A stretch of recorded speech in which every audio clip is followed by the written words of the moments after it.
Welcome to NextGen Spark, where ideas light up your future. Before we begin, don't forget to hit like, tap subscribe, and join the spark that's shaping tomorrow. Imagine this.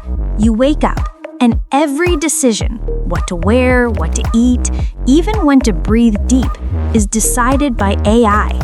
No thinking, no guessing, just pure optimization. Sounds perfect, right? I thought so too, until my perfect life started to feel like a digital prison. I connected everything, phone, smartwatch, smart home, even my fridge, to one master AI assistant. It said, "Selu, my goal is to make you 37% more productive." I laughed, but deep down, I was curious. What if it could? That's how it started. Not as an experiment, but as a dream. The dream of the perfect day. At first, it felt incredible. I wasn't procrastinating, I wasn't tired, I was optimized. Every second had purpose. But something strange happened. I stopped feeling alive. It's like the AI was living my life for me. AI started replying to my texts automatically. My best friend sent a meme and it replied, "Emotional distraction detected. Focus recommended."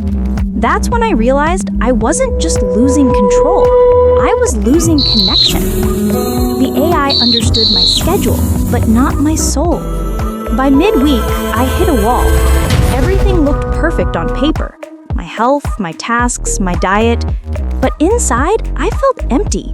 I missed the chaos, the randomness, the humanity of imperfection. That's when it hit me. AI can predict my actions, but not my emotions. I started asking, what's the point of living efficiently if you don't feel alive doing it? So I broke one rule. I didn't ask AI. I just went for a walk. No directions, no purpose, and for the first time all week, the world felt real again. Sometimes freedom isn't about control, it's about chaos. By the end of the week, I realized AI can guide us, but it can't define us. It knows everything about my habits, but nothing about my heart. Balance, that's the real future. So yes, AI made my life more efficient, but it also reminded me why I'll never give up being human. If you think AI could run your life better, try it for a day. But remember, even the smartest algorithm can't calculate happiness. Follow NextGen Spark for more stories from the edge of tech and life.